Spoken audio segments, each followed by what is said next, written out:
da seara do direito internacional, hoje eu vou me reportar ao direito internacional privado, tá?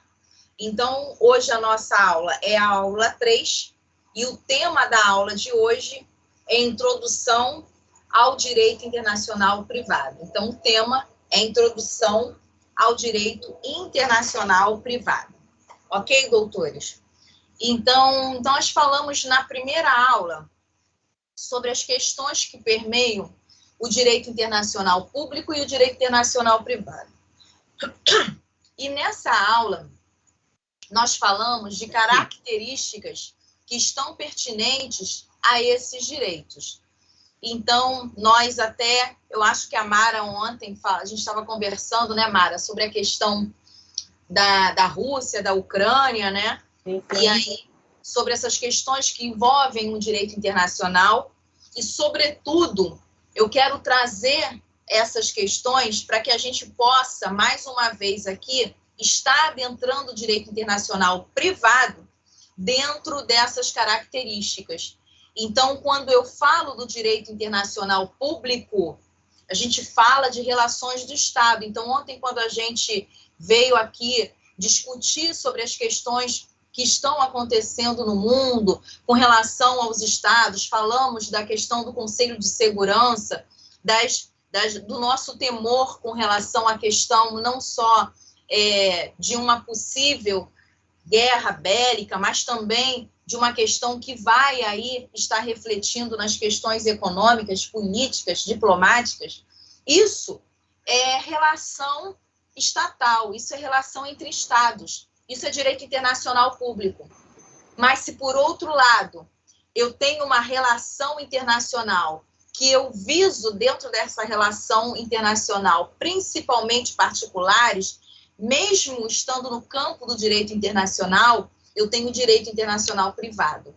Então, essas características nós falamos na primeira aula para que a gente pudesse trazer essa diferença e começar a estudar cada um desses. Eu preciso, antes da gente adentrar a questão do conceito em si do direito internacional privado, dizer para vocês por que o direito internacional privado hoje, na nossa grade, ele é estudado juntamente com o direito internacional público. Porque nas grades, vocês estão na grade de 2014, né? Na grade de 2014, na grade de 2012, eu acho que mais ou menos nessa época, 2010, a grade do direito internacional público, só de direito internacional público, eram 60 horas. Mais o direito internacional privado com 40 horas. Hoje, nós precisamos dar direito internacional público e privado em 60 horas, ou seja, diminuiu-se a grade de horas com relação a esses direitos. Então, hoje a gente faz um compêndio só, tá? Um bloco só, direito internacional público e direito internacional privado, tá? E aí, doutores, quais serão os principais, digamos, a principal bíblia de vocês dentro do estudo do direito internacional privado? A Constituição, e principalmente vocês vão estar trabalhando com a LINDB. Lembra lá a antiga LIC, Lei de Introdução ao Código Civil? Hoje ela não mais se chama LIC, e sim LINDB, muito embora em alguns manuais mais antigos de edição, nós tenhamos a nomenclatura LIC, que era a Lei de Introdução ao Código Civil. Só que isso foi modificado porque, quando eu leio Lei de Introdução ao Código Civil, me dá a impressão que essa lei ela só introduz o Código Civil. E não. A lei de introdução, hoje, ela é muito mais voltada não só para o estudo do direito civil, mas também para o estudo do direito internacional e da aplicação dele. Mais, nós tivemos uma alteração onde nós tivemos mais a inserção de 10 artigos que veio a inserir a questão da administração pública, que não tem a ver com direito internacional privado, mas tem a ver com a segurança jurídica com relação ao direito administrativo, tá? Então, é importante a gente trazer essa leitura da dinâmica, da nomenclatura da lei, porque é importante. Então, hoje é a nossa LINDB, que é a Lei de Introdução às Normas do Direito Brasileiro. Então, ela não introduz só o Código Civil, mas ela introduz a norma em si do direito brasileiro.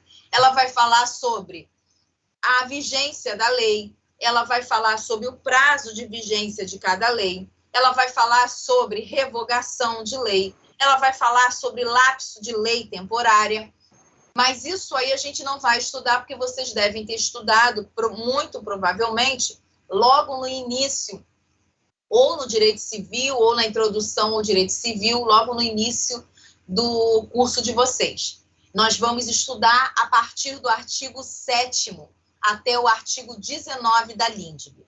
Então, duas legislações que vocês vão utilizar muito: Constituição e a LINDB, dos artigos 7º ao artigo 19. Esses são artigos importantíssimos, inclusive no que diz respeito aos concursos e principalmente à prova da OAB. E aí, trazendo agora a legislação específica que nós vamos utilizar, vamos trazer agora esse conceito, o que está agregado a esse objeto do direito internacional privado. Então, doutores, vamos pensar numa coisa. Ontem nós falamos muito sobre a questão dos elementos que formam o Estado. E aí a Mara falou, nós falamos aqui da questão da soberania. O elemento soberania é um elemento importantíssimo, onde eu tenho a guarda das minhas legislações internas, onde eu não posso ter essa interferência, que inclusive isso é um princípio. Essa não interferência dos Estados, princípio esse internacional e princípio esse dentro da norma constitucional. Então, quando a gente fala dessa não intervenção dos Estados, é justamente para poder estar respeitando a soberania de cada Estado. E por que eu estou falando isso? Pelo seguinte, quando a gente fala de direito internacional privado, vocês vão ouvir muito essa expressão dos elementos de conexão. Então, o direito internacional privado seria o seguinte, vamos dar um exemplo. A Mara, brasileira, casa-se com um tailandês, onde essa pessoa falece na França. O primeiro domicílio estabelecido pelo casal é na Itália, aonde será aberta a sucessão. São esses problemas que nós vamos ter, por exemplo, na prova da OAB. E isso está relacionado ao quê? A esses elementos de conexão. Isso está relacionado ao direito internacional privado. Então, vejam bem, cada Estado tem a sua legislação própria, a sua aplicação própria da sua norma. Porém, eu preciso entender que eu preciso dar o direito quando eu tenho elementos que vão estar conectados à minha norma. Ou também possa haver elementos que vão colidir com a minha norma. E o julgador precisa dizer o direito. Então, um exemplo disso é quando a gente vai tratar, inclusive, no direito internacional público, sobre as questões pertinentes à nacionalidade. Então, quando a gente fala elemento de conexão, é aquilo que vai me conectar com a norma alienígena. Então, mais uma vez trazendo, eu tenho a minha norma interna do meu Estado e eu tenho as normas dos demais Estados. Nós sabemos que os mais de 192 países, eles possuem cada um a sua identidade normativa. Então, o Brasil tem uma norma, os Estados Unidos tem outra. Muito embora algumas normas sejam muito similares, mas nós temos países que possuem normas totalmente diferentes, mas que por uma questão de conexão. Então, a Mara, no exemplo que eu falei, ela é brasileira. E se há algum direito para que seja aí julgado, Eu preciso conectar a minha norma, por ela ser uma nacional brasileira, à norma estrangeira. Então, a gente precisa entender que quando eu falo de direito internacional privado, eu estou falando do quê? De normas que vão estar relacionadas no tempo e no espaço. São chamados direitos interespaciais, ou seja, direitos que vão percorrer fora da nossa legislação, ou seja, extramuros da nossa legislação. E o juiz, o julgador, precisa estar atento, não saber o que é a norma incompleta da Argentina, qual é a norma completa da Venezuela, dos Estados Unidos. Não, o nosso julgador, o nosso judiciário, ele não tem que entender de todas as normas alienígenas. Ele precisa entender a aplicação da nossa lei. Porém, a própria lei do nosso ordenamento jurídico interno vai dizer quando ele vai aplicar a lei estrangeira ou quando ele vai aplicar a nossa lei interna. E isso, quem vai dizer é quem? O julgador? Não, quem vai dizer é a LINDB. Por isso é importantíssimo eu entender a LINDB. Uma outra coisa, nós vamos ter um capítulo de aula só para isso, estudar o que vocês já devem ter visto, principalmente na prova da OAB, homologação de sentença estrangeira. Então, se o Leandro tem uma sentença que foi dada a ele no estrangeiro, para que essa sentença se torne execuível aqui, ele precisa ter uma homologação do nosso STJ. Para que ele homologue o STJ, essa sentença, ele tem o que a gente chama no direito internacional privado, requisitos, né? O juízo de delibação. Ele não vai olhar o mérito, ele vai olhar se essa sentença confronta com requisitos básicos intitulados no artigo 17 na Constituição e no artigo 19 da LINDB. Então, isso é importante a gente entender para que a gente possa perceber como que o juiz vai aplicar, ora, a nossa legislação interna, ora, a nossa legislação estrangeira, através da aplicação da norma jurídica que a LINDB vai dizer, tá bom? Então, a gente vai entender agora esses conceitos. Vamos colocar aí, então, o nosso tema, que é Introdução ao Direito Internacional Privado, e a gente vai fazer o primeiro conceito com relação a isso. Então, nós vamos botar aí objetivo, que é o objetivo do DIPRE, tá? Doutores, quando eu falar DIPRE, eu estou me referindo ao direito internacional privado, tá? Então, o objetivo do DIPRE. Vamos lá. O direito internacional privado, ou se quiser escreve o DIPRE tem por objetivo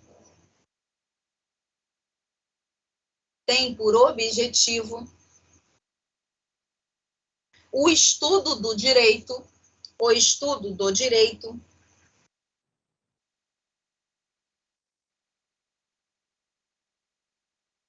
na sua dimensão internacional.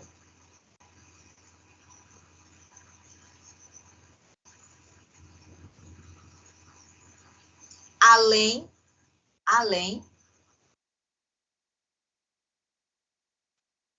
das fronteiras do Estado.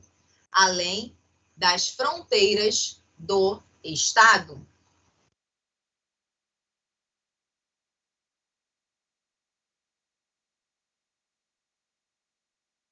Que os formulou.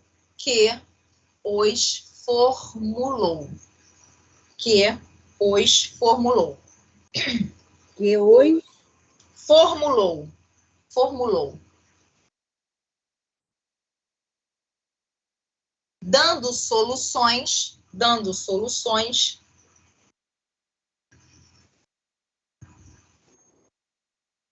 aos problemas advindos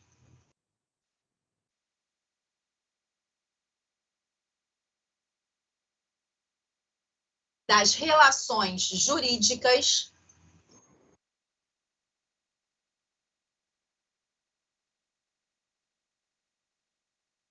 com conexão internacional.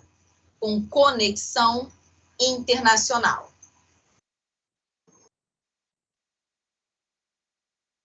Apontando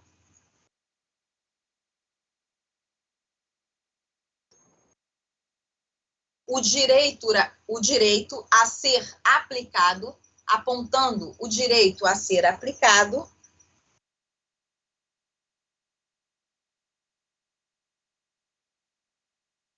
a essas relações, apontando o direito a ser aplicado nessas relações.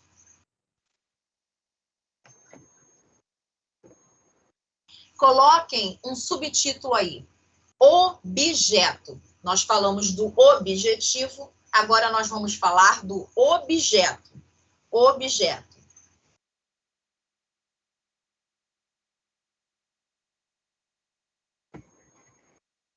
O DIPRE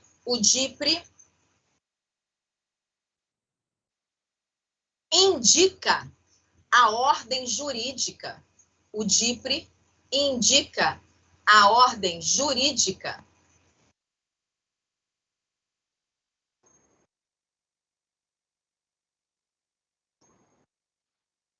a qual essa relação jurídica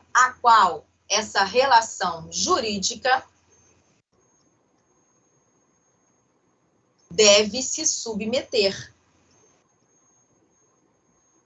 A qual essa relação jurídica deve se submeter.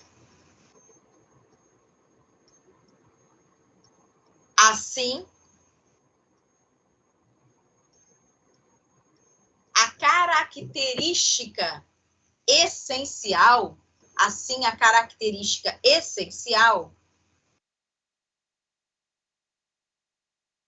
está na conexão. Coloca a palavra conexão entre aspas. Está na conexão. Pela qual o juiz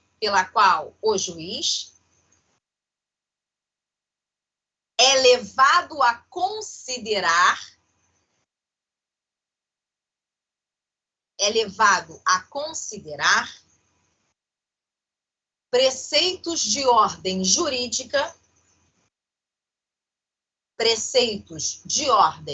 jurídica distinta da sua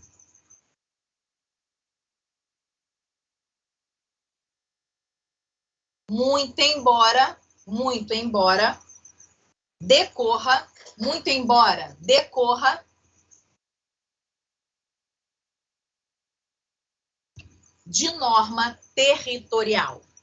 de norma territorial. Doutores, coloquem entre parênteses lex fori, do jeito que eu estou falando, lex fori, L-E-X-F-O-R-I,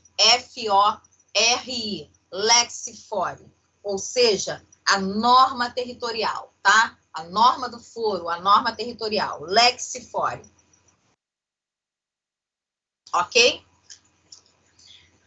Aí, dentro do que eu falei, percebam o seguinte: há, dentro dessa conexão, os chamados elementos de conexão.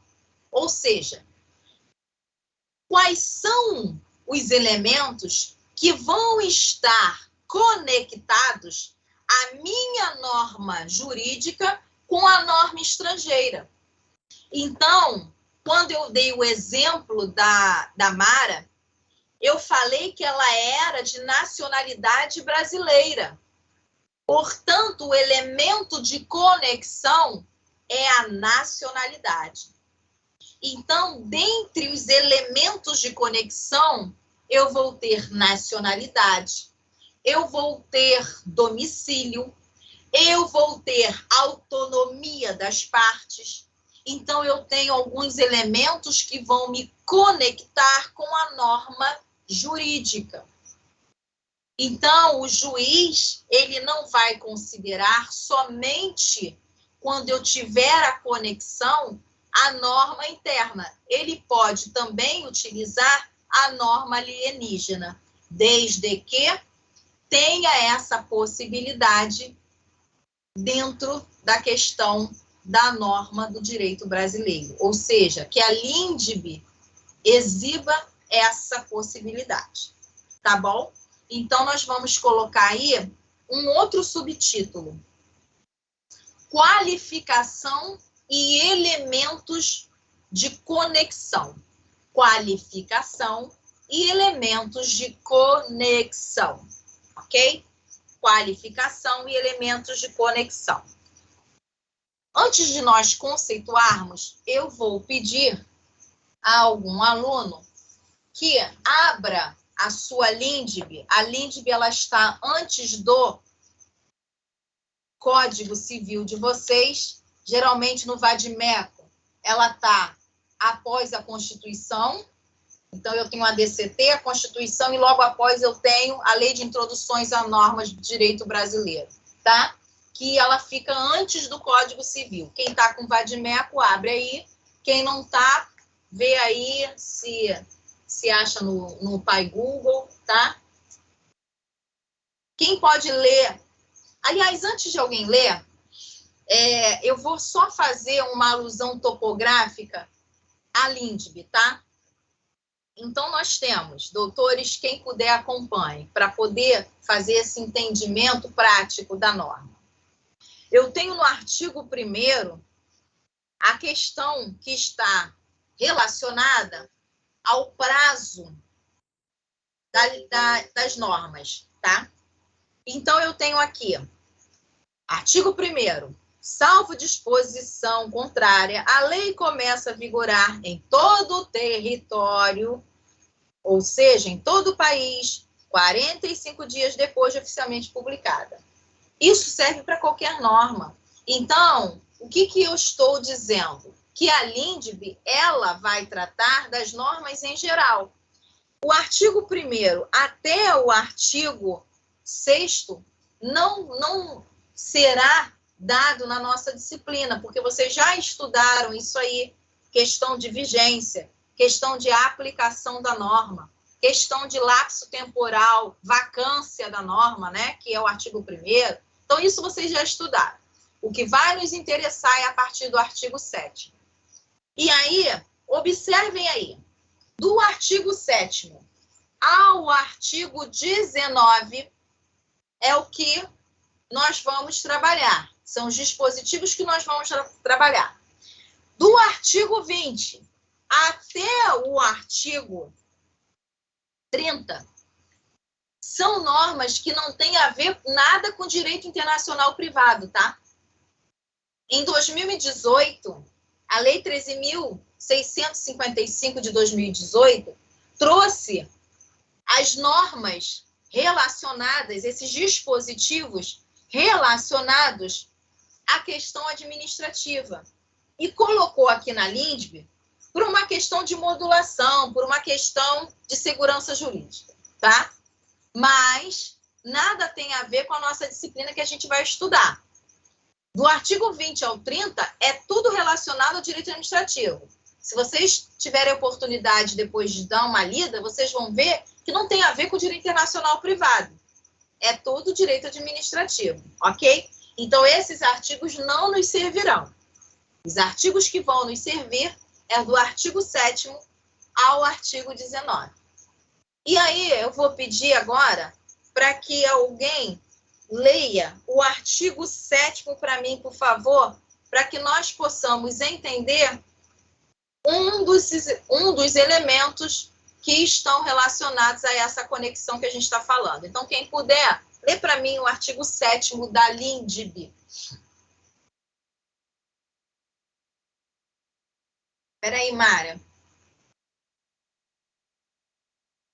Mara, espera aí, só um instantinho.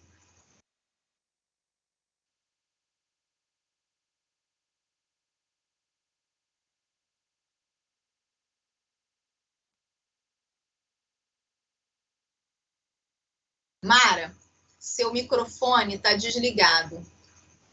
Deixa eu ver se eu consigo ativar aqui. Ah, tá bom. Vou lá de novo. Vai lá. A lei do país em que domiciliada a pessoa determina as regras sobre o começo e o fim da personalidade, o nome, a capacidade e os direitos de família. Obrigada, Mara. Olha o artigo 7º que inaugura essa ideia de aplicação de lei. Olha aqui. A lei do país, quando eu falo a lei do país em que é domiciliada a pessoa, eu não estou dizendo que será a lei brasileira. Eu estou dizendo a lei que for domiciliada a pessoa, que é o chamado estatuto pessoal. Então, muito embora a Mara seja brasileira, mas se ela estiver domiciliando, por exemplo, na Itália, e tiver um fato jurídico pertinente que a legislação brasileira precisa aplicar, é isso que está dizendo o artigo 7º. A lei do país em que domiciliada a pessoa determina o quê? As regras sobre começo e fim da personalidade. Então, tudo que estiver relacionado à personalidade, à persona dessa pessoa, o nome dessa pessoa, a capacidade dela, se ela tem capacidade relativa, se ela é incapaz, se ela não é incapaz, se ela tem capacidade absoluta, ou seja, a capacidade e os direitos de família vão ser regulados tais fatos. Por quê? Vai ser domiciliado pela lei do país em que tiver domiciliada a pessoa. Desculpa, vai ser regulado pela lei do país em que tiver domiciliada essa pessoa. Então, doutores, quando a gente lê o artigo 7º, nós estamos comprovando que o legislador não disse que vai ser aplicada a lei do Brasil. O legislador disse que vai ser aplicada a lei onde estiver domiciliada essa pessoa, quando eu tiver fatos jurídicos relacionados à personalidade, ao nome, à capacidade, aos direitos de família. Outro exemplo. Mara, lê para mim, por favor, o artigo 8º.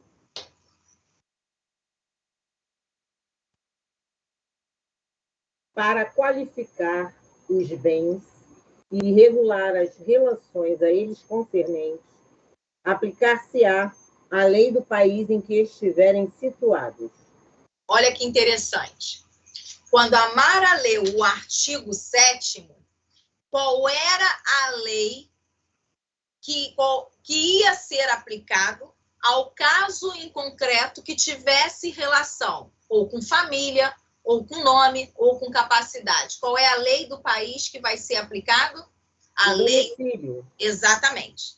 Já no 8º, o legislador não disse que é a lei do domicílio, quando tiver relacionado a bens imóveis.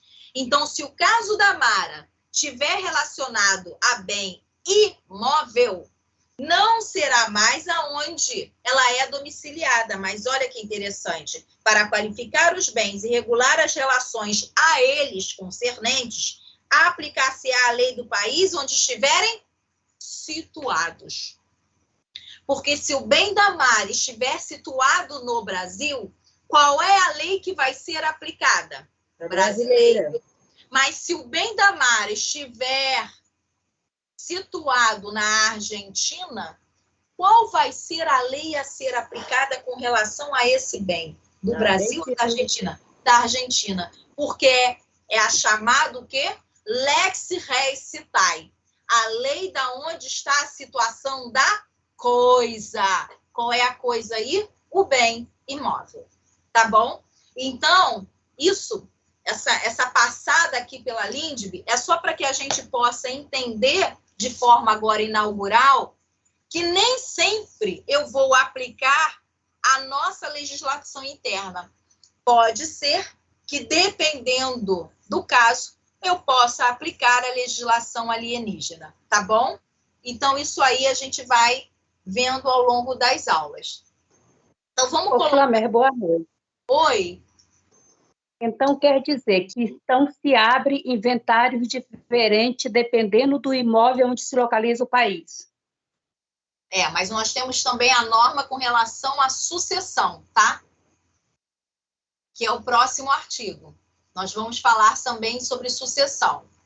Então, assim, vai depender se a norma alienígena ela é mais célere também.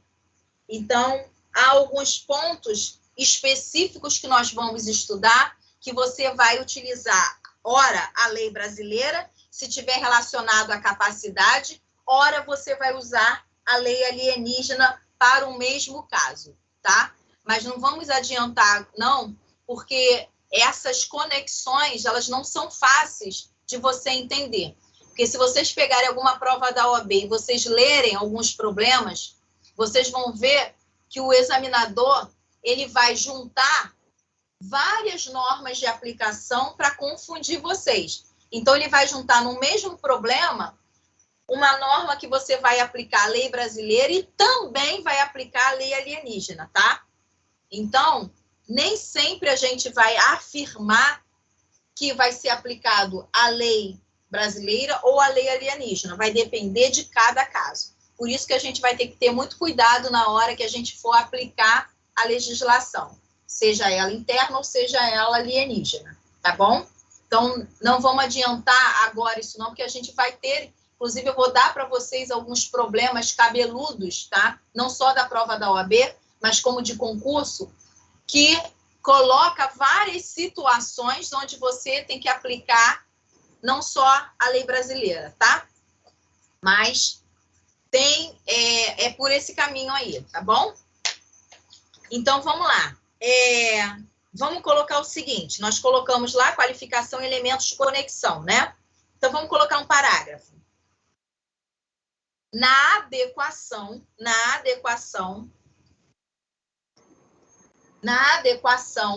de aplicação da lei,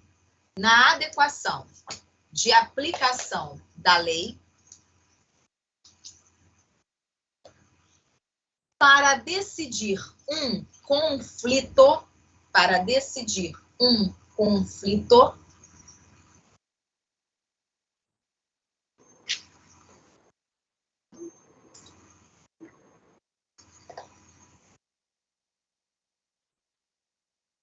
de leis, um conflito de leis no espaço,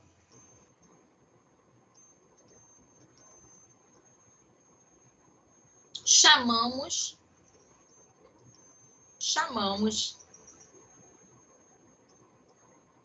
abre aspas, direito dos conflitos interespaciais, fecha aspas, direito dos conflitos interespaciais.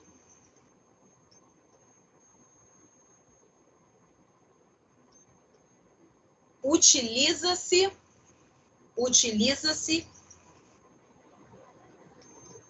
de elementos pré-definidos.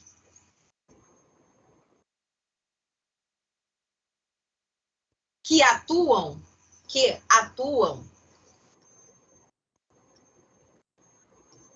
como alicerces,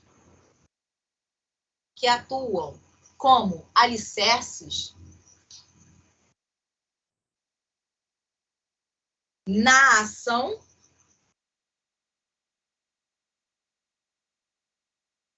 solucionadora,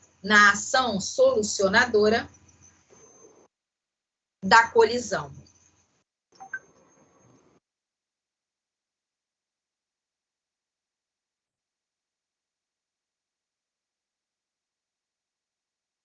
Aí nós vamos botar um outro subtítulo.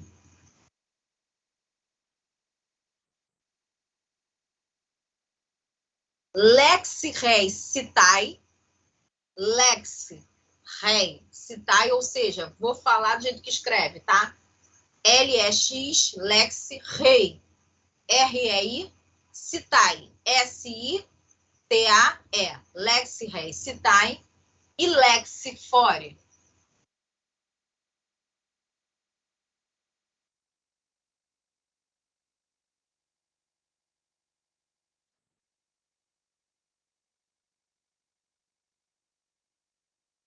O artigo 7º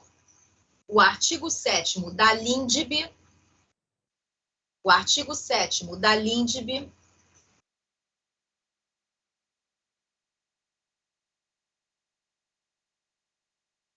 traz o desfecho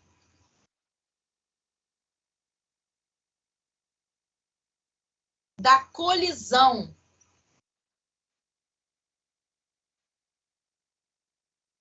ao revelar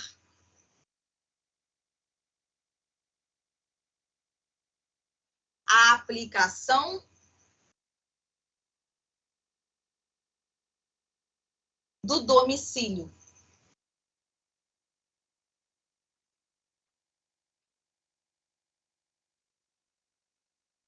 Outro exemplo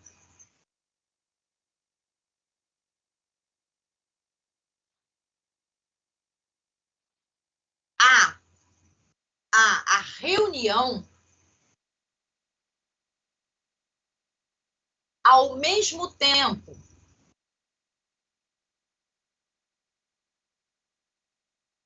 ou seja, cumulativamente.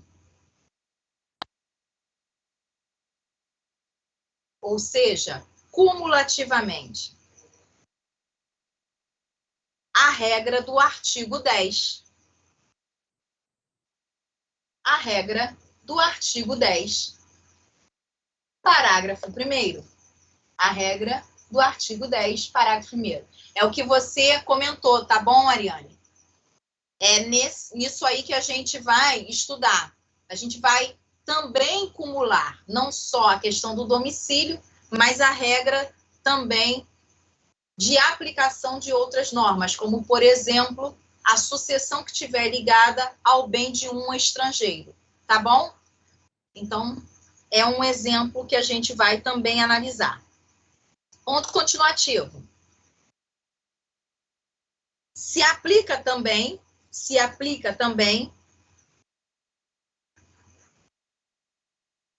de maneira consecutiva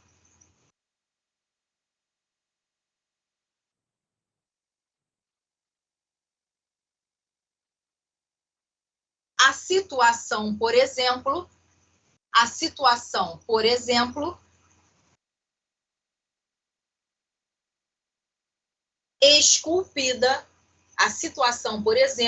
esculpida, no artigo 7º,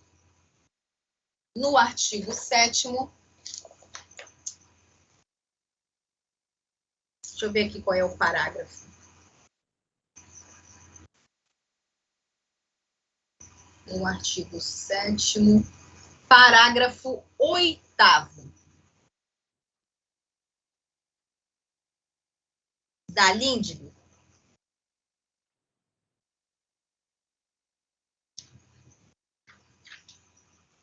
Neste contexto, ponto continuativo, neste contexto,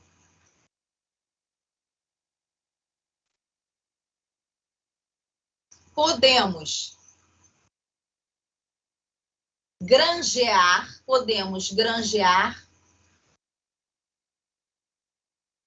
alguns elementos,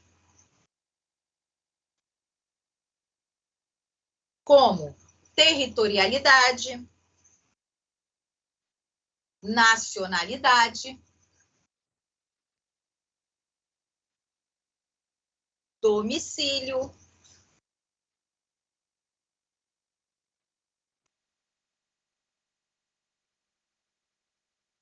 e autonomia das vontades.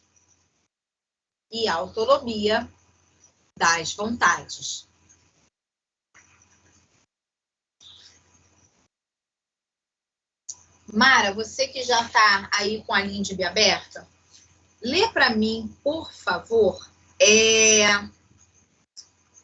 deixa eu ver aqui, o artigo 9º.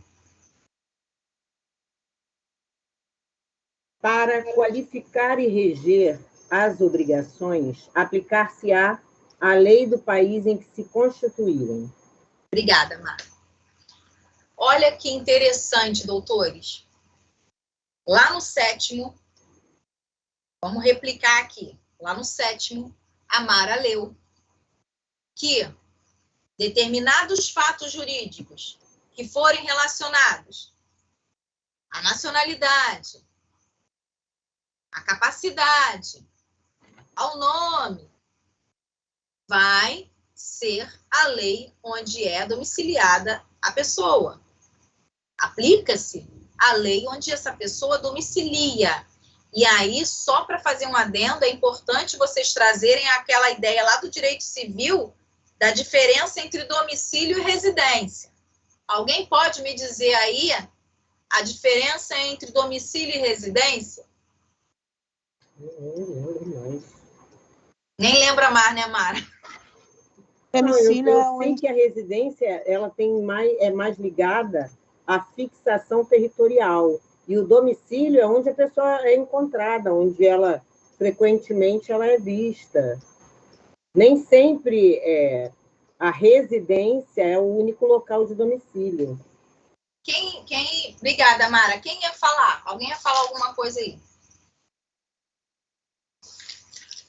Alguém falou, eu queria ouvir quem tinha aberto o microfone, que acabou abrindo junto com a Mara. Fala para mim.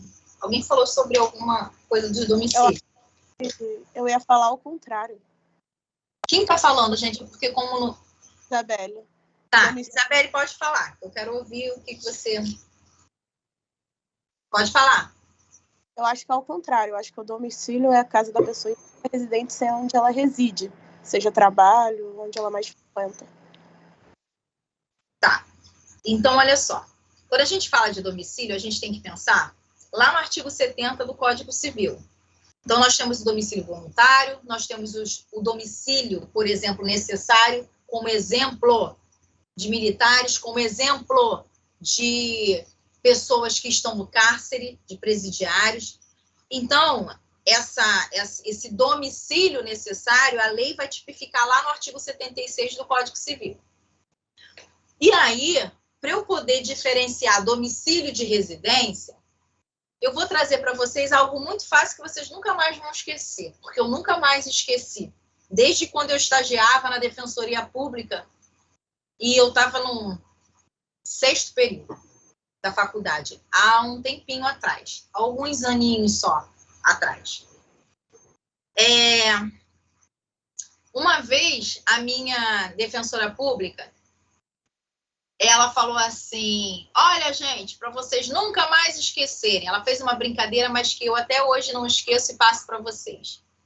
Domicílio é diferente de residência. Residência, você pode ter 5, 6. Você pode ter uma no Brasil, uma na Argentina, uma em Portugal.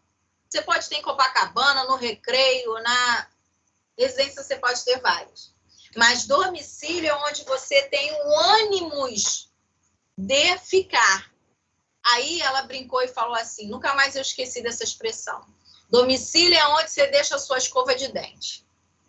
Por que onde você deixa a sua escova de dente? Não que você não vá deixar a escova de dente na residência, mas é onde esse ânimos, o objeto, leva a nos fazer crer que é o ânimos de você ficar. Então, quando a gente fala de domicílio, é onde eu tenho esse ânimo de ficar. Residência, não. A residência eu posso ter várias e não estar em nenhuma delas. Então, quando a gente fala dessa questão de domicílio, é importante a gente trazer essa alusão da característica para que a gente possa aí entender essas questões pertinentes à Lindb. Tá bom? E aí, quando a Mara leu o artigo 9º, que eu pedi ela para ler, justamente para a gente fazer essa diferença. No 7º, o legislador falou sobre a lei de aplicação para esses fatos, nacionalidade, capacidade, família, nome, na lei aonde, no país, melhor dizendo, aonde domicilia essa pessoa. No 9º, o legislador não falou isso. O legislador falou para qualificar e reger as obrigações, ou seja, contrato, aplicar-se a lei do país em que se constituírem. Então, olha aqui, pergunta a vocês. No 7º, o legislador falou que é a lei do domicílio. No 8º, quando a Mara também leu o 8º, o legislador falou lá no artigo 8º que é a lei da situação da coisa, ou seja, da onde está o imóvel, a raiz do imóvel. Tem como você pegar e botar debaixo do braço. Então, é onde ele está situado. E no 9º, se aplica que lei? Qual é a lei que se aplica no caso das aonde a obrigações? obrigação se constituiu. Exatamente. Pode ser no domicílio, pode ser fora do domicílio. Exatamente. Foi aonde foi constituído, melhor dizendo, a obrigação, o contrato, é onde ele foi constituído, onde a Mara assinou, é onde a Isabela assinou. Se a Isabela assinou lá na China, é lá que vai ser aplicado a lei, para dirimir esse conflito. Entendeu, doutores? Por isso que é muito importante a gente tá com a LINDB como se fosse a nossa Bíblia, para a gente poder aplicar, dependendo do caso, a questão da aplicação da lei. Tá? Lamer, eu penso que essa questão aí trazida pelo artigo 9º, ela tem uma relevância muito grande nas relações internacionais, por exemplo, na exportação, na importação, porque onde o contrato for assinado, né, é a lei que vai prevalecer. Muito bem. Aí, no caso, provavelmente, essas grandes potências devem chamar para o território delas. Exatamente. Essa assinatura de contratos que é para poder serem regidos pela sua legislação. Exatamente. E mais do que isso também, Mara, a gente vai trazer aí à voga o próprio CDC, porque a todo momento vocês estão se relacionando, vocês estão adquirindo direitos e obrigações que vocês, às vezes, estão fazendo com pessoas que são empresas estrangeiras. E aí, o parágrafo 1º, 2º vai continuar e vai dar outras exceções. Por exemplo, o parágrafo 2º do próprio dispositivo vai dizer que a obrigação resultante do contrato, a obrigação, ou seja, aquilo que o contratante, o contratado precisa fazer. Olha que está escrito, a obrigação resultante do contrato reputa-se constituída no lugar em que residir o proponente. Então, muito embora a Mara... Então, muito embora a Mara faça um contrato com uma empresa chinesa, aonde que vai ser o lugar dessa obrigação? Aonde foi do proponente? Quem é o proponente? Aquele que propõe.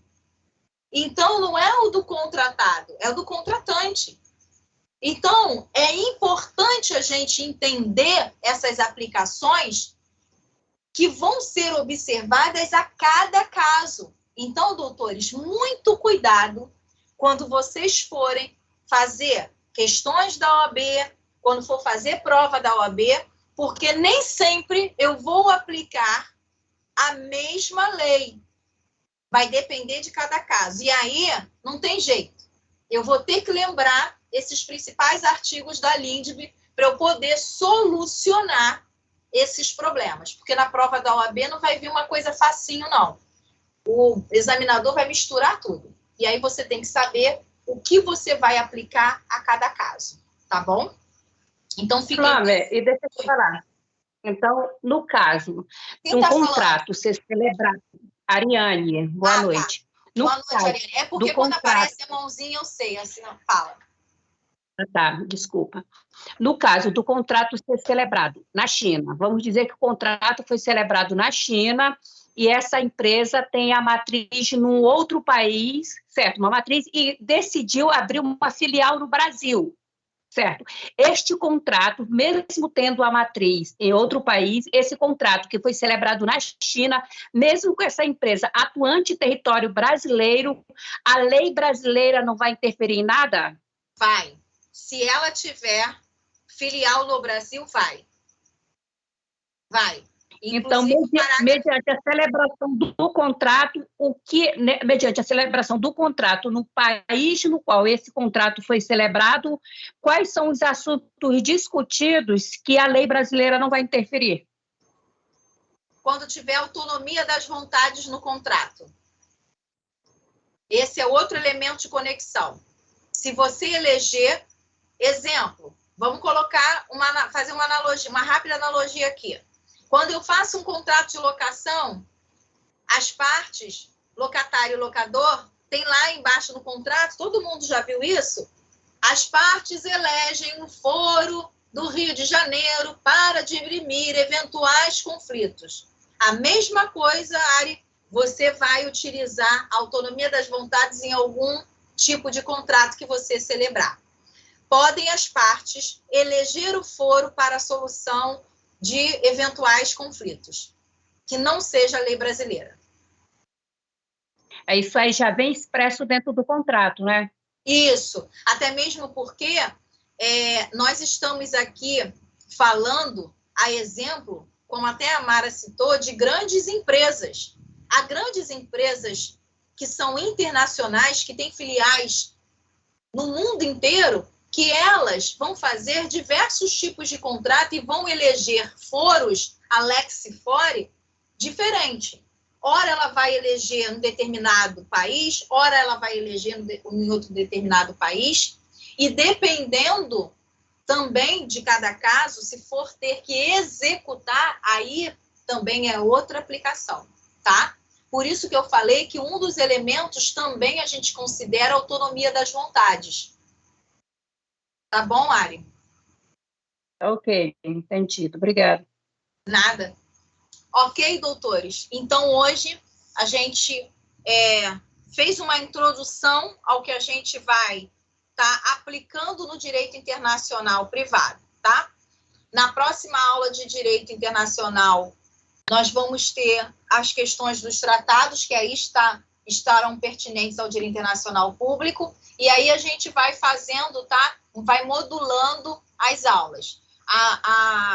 O cronograma de direito internacional privado, ele é menor do que o direito internacional público, muito embora tenha hora que essas matérias, elas vão se entrelaçar.